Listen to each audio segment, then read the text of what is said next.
trimmed to approximately 1,500 words.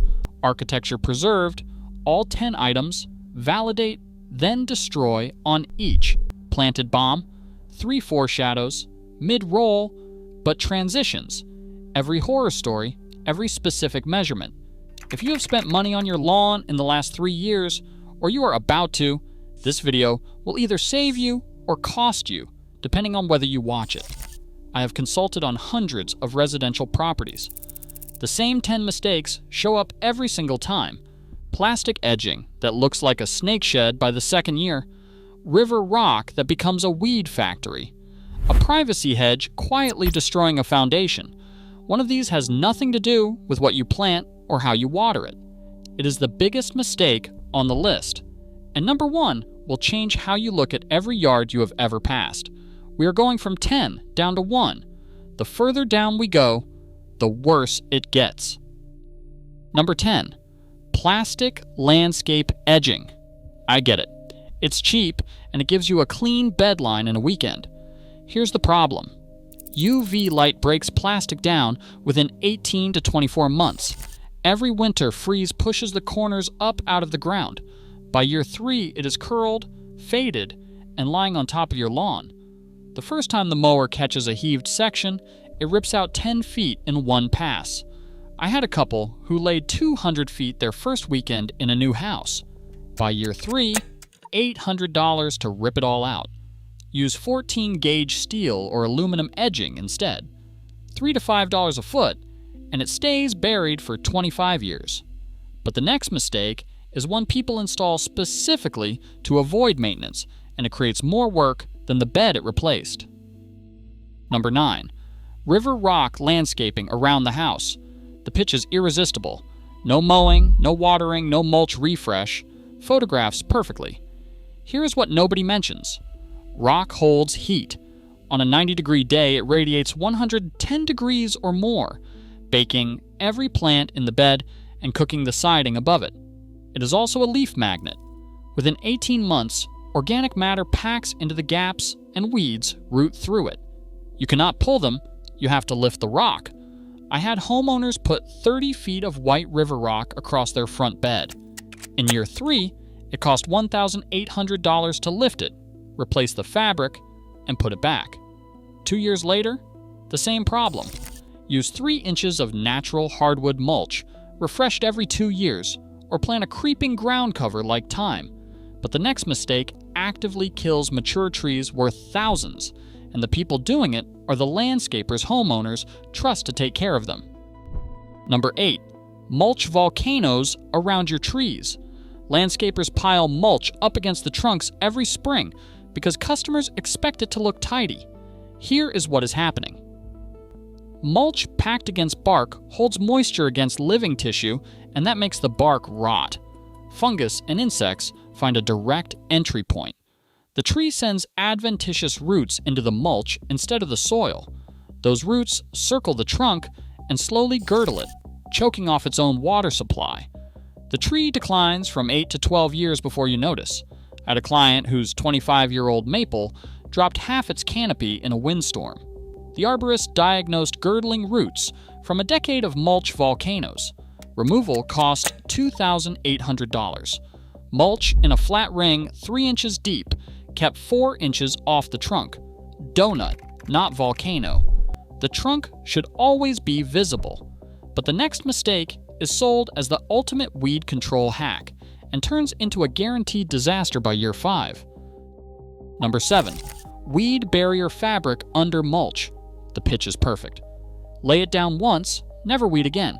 Every contractor offers it as an upgrade. Here is the truth. Fabric works for about 18 months. Then organic matter builds up on top of it. Weed seeds blow in and root in that new layer above the fabric, then send roots down through it. Now the weeds are anchored in the fabric itself. Pulling them rips it up. Underneath, the fabric strangles the soil.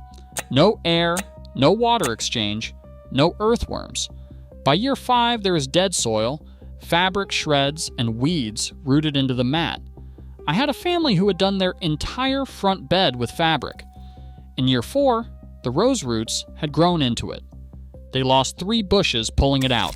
$1,400 to clear and rebuild. Skip. Fabric entirely. 3 inches of natural hardwood mulch, refreshed every 2 years. But the next mistake is something most homeowners think is a sign of doing things right, and it is slowly killing every blade of grass in their yard. Number 6. An automatic sprinkler running every day. Most installers default to 15 minutes every morning and walk away. The lawn looks great for 1 season. Here is what's happening underneath. Daily shallow watering trains. Shallow roots. They stay in the top 2 inches of soil. At the first heat wave, the lawn collapses. Daily wet blades are the perfect environment for fungal disease, brown patch, dollar spot, pythium. It also invites crabgrass. The water bill adds $40 to $100 a month. I had a homeowner who set irrigation to 15 minutes every morning. In the second summer, he had 3 fungal diseases at once and spent $600 on fungicide. Water deeply and infrequently, 1 inch a week in 1 or 2 sessions before 8 in the morning. Use a tuna can in the lawn to measure. Hey, if this is already saving you money, hit subscribe. We're only at 6, and it gets worse from here. The next mistake homeowners make every weekend, thinking they are saving themselves time. Number 5. Cutting your grass too short. The pitch sounds smart. Mow shorter, mow less often, save Saturday mornings. Here's the problem. The grass blade is the plant's solar panel. Cut cool season grass below 2.5 inches and you starve it. Roots stop growing. Bare soil opens to direct sun, and weed seeds get the light they need to germinate. The lawn thins. Crabgrass and dandelions take over within 2 seasons. The tighter you cut, the more chemicals you have to throw at it just to keep it alive. I had a homeowner who was mowing at 1.5 inches every 5 days. In year 2, the lawn was 40% crabgrass. In year 3, they needed a chemical rescue and sod replacement that cost $3,200. For cool season grasses, fescue, bluegrass, and ryegrass, set the mower to 3 to 4 inches. For warm season grasses, set it to 1.5 to 2.5 inches. Never remove more than 1/3 of the blade in 1 mow. We are getting close to the one that surprises everyone, the mistake that has nothing to do with what's actually in the ground. But the next mistake quietly destroys the structure of your house. Number 4. Mulch banked up against the foundation.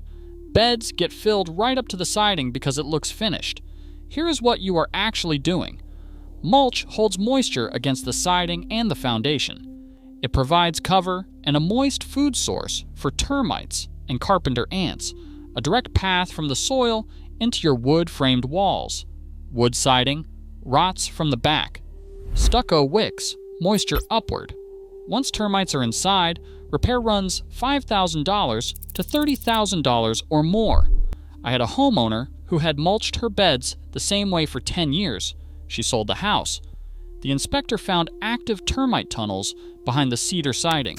$14,000 in repairs. The sale almost fell through.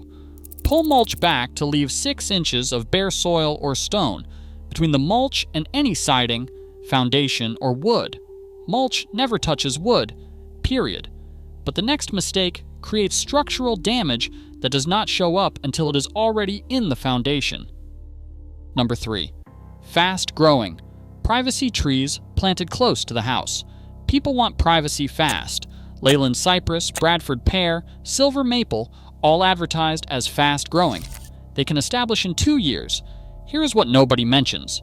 Fast-growing species have weak wood and shallow roots. Bradford pears split apart in any windstorm by the 15th year. Silver maple roots lift driveways and break sewer lines. Leyland cypress can reach 60 feet in 15 years, and it will either fall in a storm or be taken down for $3,000 per tree. Roots seek water. Your foundation drainage is exactly what they want.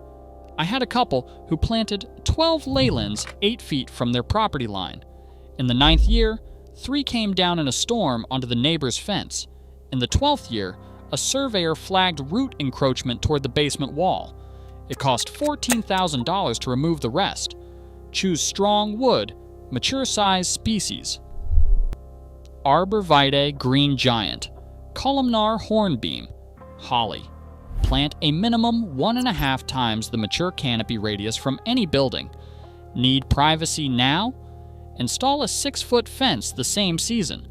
But the next mistake does not damage what's around your house, it goes for the foundation itself. Number 2, no grading or drainage plan for your yard. Drainage is not on Pinterest. The builder graded the lot once, and nobody touched it again. Here is what is happening. Soil settles unevenly over 5 to 10 years. Slopes that originally drained away from the house flatten or reverse. Water starts pooling.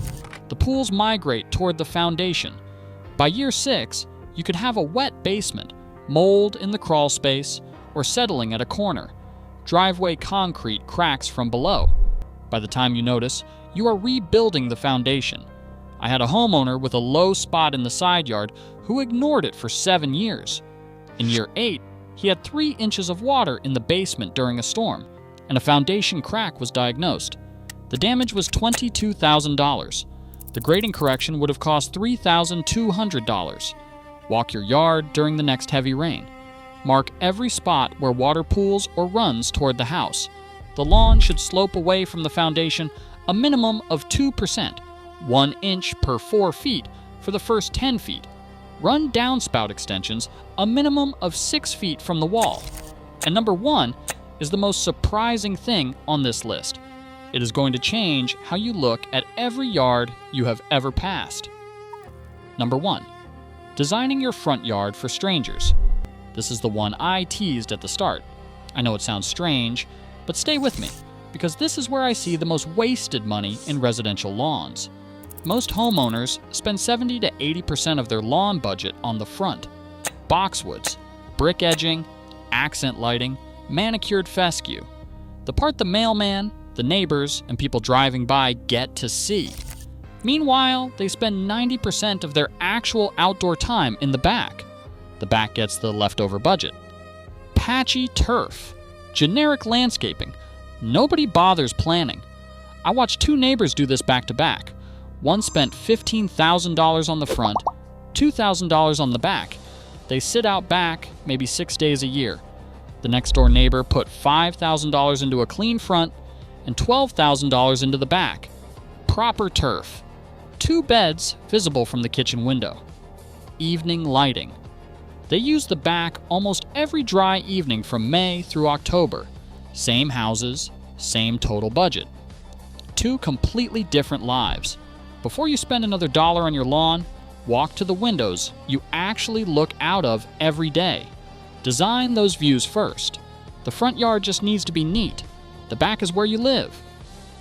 Look, if you've got 2 or 3 of these in your yard already, don't panic. Most are fixable without ripping anything up. The yards that hold up over time aren't the ones with the prettiest curb appeal. They're the ones designed around how the family actually lives, how you use the space, what survives in your soil, and whether the design connects how you live inside the house to how you live outside of it. Which of these 10 are in your yard right now? And which are you tackling first? Drop it in the comments. I read every single one. If you want to keep making decisions that hold up, instead of ones you'll regret in 3 years, subscribe. There's a lot more of this coming. Thanks for watching. I'll see you in the next one.